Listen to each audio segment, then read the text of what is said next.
This interview has been brought to you by High Society Vintage, your vintage plug. HS till infinity. Elevate the culture. Make sure you check them out at highsocietyvintage.com and on Instagram. Godspeed, John Glenn.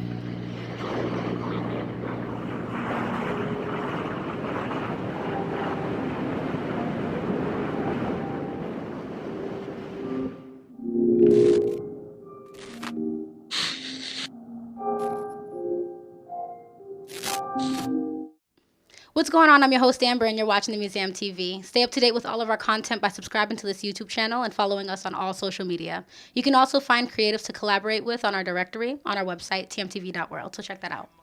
Yes, we're Boston's premier vlog, but we do things for the betterment of all creatives everywhere. Our next artist has been working diligently behind the scenes, going back and forth from Philly to LA. He's even had to turn down a couple deals because he has to make sure that the deal is right. Now we have Miles Chancellor coming all the way from Philly following his moral compass in the museum with us today. How you doing? What it do? How you? Everything's doing good. Now, that's a play on words. Moral Compass is the most recent project that you put out. We did see some influences, some familiar influences, some Aaliyah in there, especially in the One Hundo track. Now, that's just our opinion. But tell us a little bit about the elements of this project. What was really important for you to include? And what would you say is a record that a first-time listener should listen to? Well, yeah, there was definitely like some multiple influences in there, and with say something like One Hundo in particular. I love R&B. Like I've loved R&B since I was a kid. The whole project is a vibe. Thank you, Yes. thank you, because like that was important to me because you know, one of my cousins that helped me learn how to do, you know, to count bars and write and all that. He told me, you know, I would come back to him again and again. I'm like, yo, bro, I got these bars. I got this. I got these songs. It's just bars. And he's like, yo, music is meant to be felt and not thought about. You know what I'm saying? So like, I have a lot of, but the thing is, I saw the correlation between the two because, you know, you have feelings about your thoughts. You know what I'm saying? Or you have thoughts from your feelings. Yeah, you know what I'm saying? So, you know, I focus on the feeling a lot more, but I always have something to say that it comes from, that feeling comes from. So like, you know, something with like One Hundo, you know, I wrote that at a time, you know, I met somebody that just was like a breath of fresh air. You know, she still is a breath of fresh air, you know what I'm saying? So that emotion, you know, I felt like that listening to like stuff like Aaliyah, or like stuff like the early 2000s R&B, even like the late 90s That was R&B. the time, Yeah, man. I mean, even like early 90s or late 80s R&B, you know, I really like just the, I don't know, just the feel, the overall feeling that you get from it. It's like, it just feels like how it's supposed to feel. Yeah. So it was really important for me to include some element of that in there that felt really authentic. You know what I mean? And I also really wanted to include the raps because I'm from Philly and I have to, like, you know, I just have a competitive spirit. Okay. You know, doing the music. So like I'm all in on all sides. So like you said, the project is like a whole vibe. So like even the rap songs, I tried to fully embody the vibe I was trying to get off. You know what I'm saying? I feel that. Yeah. So would you say this is a project that someone new should listen to, like anybody out here in Boston, if they want to get a feel for who you are as an artist? Yeah, what would absolutely. The song. Anything. Let me think, because there's so many. I would say maybe Right Back Booming. Okay. Because that has it has like all the elements to it, kind of like with the raps. It's a real hard beat, and like part of the hook, you know, I start off singing and then it goes into the rap again. You know what I'm saying? So yeah, so you get kind of everything you might be dealing with, even though it's not the extent of it stylistically. Like, you know what I mean? All right. So that's something they could check out. Yeah. Now, gotta get this quote right. Just because you know where you're going, don't mean you know how to get there. Right. That's advice given to you by your cousin. The same cousin? Same cousin. Same yeah. Ooh, deep cousin. Let's keep him around. Yeah. Now, it seems that you have clearly a strong foundation around you. And that's important because, you know, industry randos they're going to take up that space. As you know, as you get bigger or successful, if you let them especially. But how important has it been for you to have a team and to know that you have a strong team? It's been super important. Like, I would say the utmost important, you know? And a lot of my struggles over the years have come from forming the right team and getting the right pieces, keeping the right people, dropping the wrong people, you know what I'm saying? And my cousin telling me that like a while ago is crazy because it stuck with me, but I really didn't know what it meant when he said it to me until I started trying to go where I was trying to go. But There's the whole so much time in I really, between there, so much in between, and the whole time I'm really thinking like, yo, like I know I do this shit, like, you know what I'm saying, like, and you know, to an extent I do, but you know, there's a whole lot. There's always factors, like there's multiple things to consider, and everybody's path is different. You know what I'm saying? That's what I was gonna say. I was like, even if you were given like some type of like I don't know, like a roadmap for how to get there. Everybody's life is different. That's a good, more accomplished roadmap. Yeah, that's what I've heard, like roadmap, you know? Yeah. Hey, like, steal that. Go ahead. I give you permission. All right. Look, Ed, show Rebecca your shirt, bro. Let me see that shirt. Does it say roadmap on it? Because, ooh, gee. Yeah. No That's Man's Island. All right, so it's a whole movement. You got a whole theme going on there with Moral Compass, and I feel that. So speaking about Philly, you talk about how you had some rap songs in there as well. You had to do that. You had to put that in there. Yeah. Philly is historically known for having bars and more bars, just bars on bars on bars. But we've seen a shift. We have like Lil Uzi Vert coming up, and even your sound. Yeah, shout out to Uzi. Even your sound is like a balance. It's like bars and melodies. What would you say, like, if you think back to growing up, got your sound to where it is today? Well, it's crazy. It's crazy that y'all noticed that because, you know, the age I'm 23. You know what I'm saying? Even Uzi like 24, 23, 24 or something like that. A lot of us are young. Yeah. So it's like, you know, there was the kids my age. We grew up watching people, not even just Meek. Like it was people around Meek. There was a bunch of people around that was in Meek, kind of like coming up class that was like. It could have went either way for a little bit, you know what I'm saying? And then after a while, it became like clear, like Meek is like the guy that's about to go, you know what I'm saying? But we had Reed Dollars, we had Cicero, we had Gilly still, you know what I'm saying? I mean, Gilly's still around, but like, you know, we had a lot of different people. And, you know, as much as I can relate to these guys from being from the same city and seeing the things they talking about, maybe some of the things they was talking about I wasn't necessarily doing myself. And there's like a bunch of different types of kids in the city, you know what I'm saying, just like any city. And I felt like they didn't necessarily represent me and the type of narrative that I could tell, you know what I'm saying? And there's a bunch of kids like me that I feel like isn't really represented with a voice in rap, especially from Philly.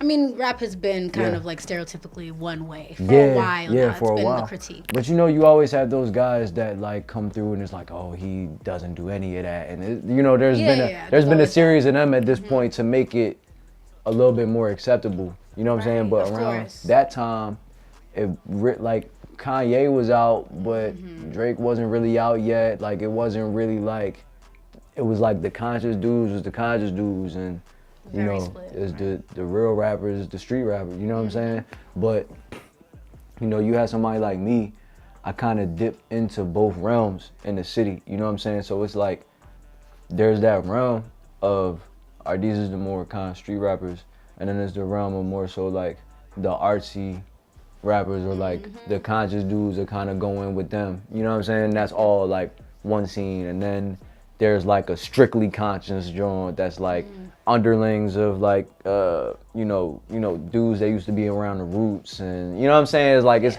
different like sections, yeah, you know what I'm saying, Philly's like the home of neo soul and all this music shit. And we was housing the Soulquarians, you know what I'm saying, like Erykah Badu and Jay Dilla and Common. Soulquarians? That's a thing? Yeah. Ooh, that sounds deep. Was that a group? It's like a collective. It's like I gotta do my research. It was like what's the shit? What's the I'm so mad at myself for not knowing. You already hit off me, top, so don't man. be mad. You just talking. Nah, cause it's super less from the A, man. Goody Mob and all them. You know what I'm talking about? Dungeon Fam. Yeah, it's like Dungeon Fam. Like it's kind of like that, like for Philly, but it wasn't just people from Philly. Like it was like, you know, like I said, Erykah Badu, Jay Dilla, Common, like all of them was coming through and recording and fucking with the Roots, and that's where that whole neo soul sound came from Philly. You know what I'm saying? Real, that's what I hear. Yeah, My dad tells me all the time. Yeah, and we have, you know, every band in the world, there's somebody from Philly. You know what I'm saying? Playing. So y'all lit, pretty much, basically. Yeah. We've created music that has influenced like a lot of other music. You know what I'm saying? Or just been like the base for samples for other music, and you know what I'm saying? Like even like just some of the neo soul that's come out of the city, I feel like has taken its own shape in other stuff like the SoundCloud, the new version of neo soul. You know what I'm saying? Like, and I feel like it's like kind of trickled down. Like but Oshun, I was talking to them. They have a name for their genre. I have to remember, but yes, it's just it's like the daughter of neo soul. Of neo soul, and I feel like you know, I wanted my sound to embody everything about the city, if it can, as much as it can. You know, and what I I'm could saying? see that inspiration that you grew up around, being in the city, being in Philly. But you know, with any small city, there's struggle. And we are really big on letting up and coming artists know that the struggle is everywhere. It's not only in your city. You talked about how you had your own struggle in Philly. So pretty much, if you can't take the heat from your city, you're gonna have a hard time taking it from the world. The shit just gets more intense as you get up. So what would you tell artists about that whole concept? I say, you know. Have you had hardships in Philly yourself? Yeah. I mean, it's been like I said, like it's been kind of a collective hardship for not just the artists, but like the infrastructure of it. You know what I'm saying? Like, and bringing industry to the city to make it go a little smoother. And for a while, it felt like before Meek made it. It felt like you can't make it out of here. Yeah, you can't make it out of here. You know what I'm saying? Because it was still like not that far removed from the state property era. You know what I'm saying? And Beans was going through the stuff with Jay-Z. But you know, I think the difference with Beans and Meek was like Beans is from Philly and people know Beans and like, you know what I'm saying? But I think Meek was the first rapper from Philly that the city pushed out, like, and we was like, all right, this is our guy. You know what I'm saying?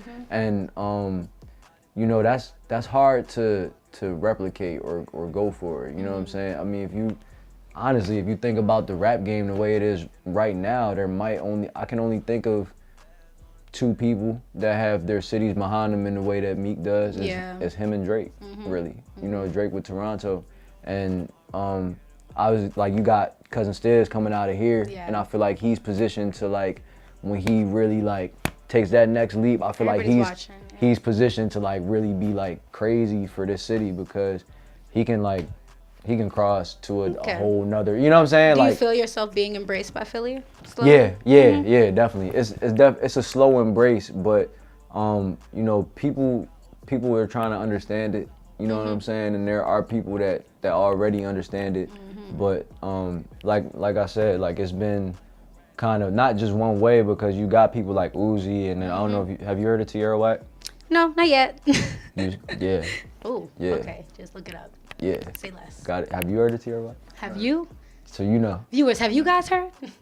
So yeah, he can co-sign it. Yeah. But yeah, so it's like people like that kind of make it easier for people to be open to other stuff, you know what I'm saying? Because they've already cracked through it. And, you know, even though Uzi does like he has the image of this mumble rapper or like trap beat. He actually doesn't really mumble. You Mm-hmm. know what I'm saying? And he really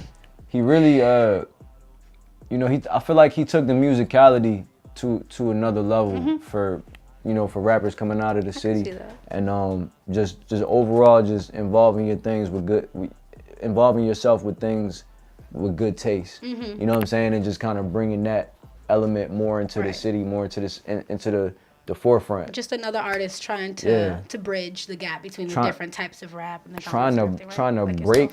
Like break the mold. You know what I'm saying? Because More there's so. nobody that like there was nobody like Uzi from Philly. You know what I'm saying? Just like in terms of like everything that he's going on to do and has been trying to do. You know what I'm saying? And he might not have even been thinking about it like that. I don't know. He's a pretty smart dude, but I don't really know how much he was thinking about it. But Tierra, another example, there's somebody like I know a little bit better. You know what I'm saying? She's always been like, yeah, like I'm trying to do it my way. Pretty like, much. you know what I'm saying?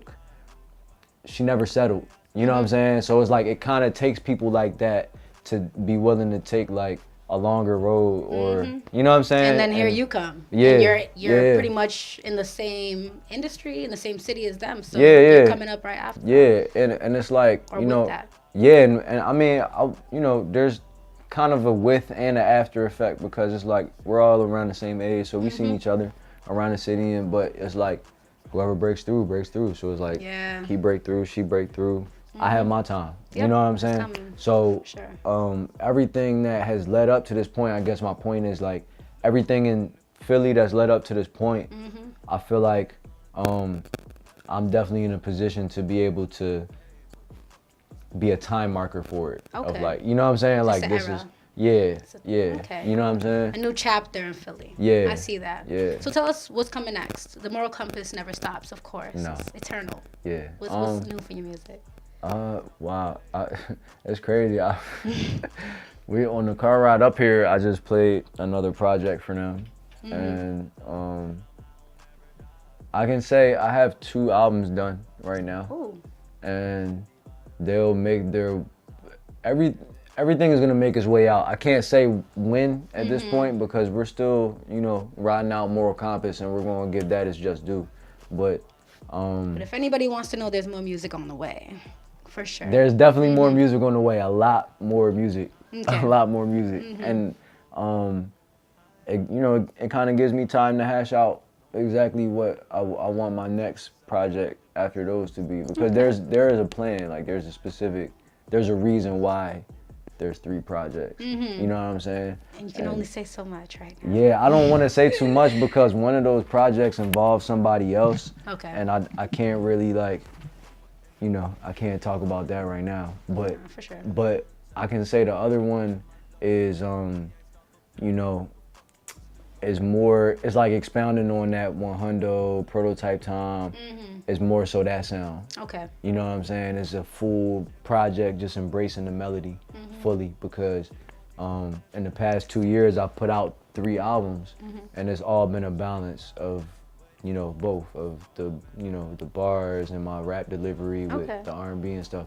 And I had Moral Compass was hard to finish because I had so many R&B songs and it just got to a point where it was like a stretch in the track list. It was like 4 or 5 songs and I'm like, nah, can't do that. You know what I'm saying? It's like just the way I'm trying to balance it. Particular with your shit. I feel you have to be. Yeah.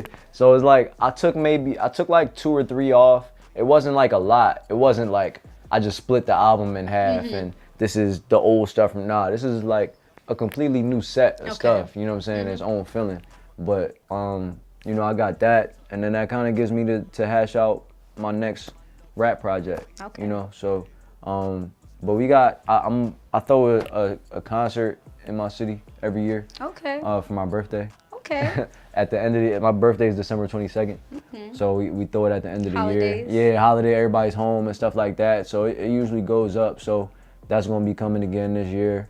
We're definitely gonna be trying to come here. Okay. Yes. I Yeah. mean, everybody knows who you are now. They're watching Museum TV, Yeah. so go ahead and check out his shows when they popping up in the city. Yeah. Soon comes. Yeah, soon yeah. comes. It's gonna be a lot. And I got a video coming out soon. I don't know how soon I don't know how soon this interview is gonna be out versus when the video actually comes out, but it'll be out. Yeah. Right. Word. Well, thank you for coming through the museum, coming to Boston. Thank you. I think that this interview was a perfect introduction to who you are, your story, and your sound. So we're excited to see what's coming next. Yeah, I'm excited to show you what's next. Word. For real. So let people know where to follow you. I'm serious about that show too.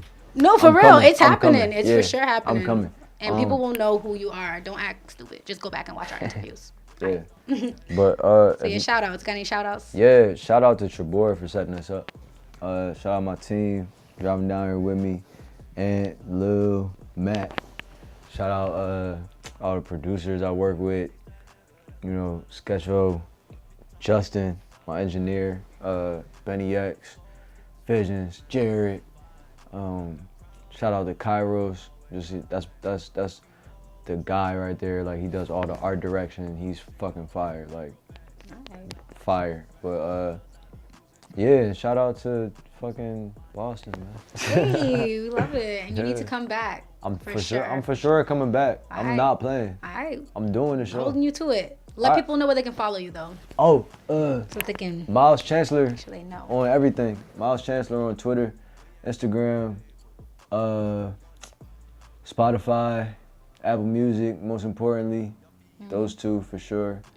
And mileschancelor.com if you're trying to, check on the shows, the merch, even music drops. I might drop some exclusive stuff there from time to time, so just check up on me. All right, word. Go ahead and check out Miles Chancellor. Moral Compass is out now. If you like today's interview, leave a like or a comment down below. You're watching Boston's premiere vlog. We're the Museum TV. My name is Amber, and I'll see you next time. Yuffie in my cup, cookie in my blunt, lil' mama in the cut, fire in the tuck, bags on the table, leverage in my luggage, we ain't start for paper, but fuck it, we still want it.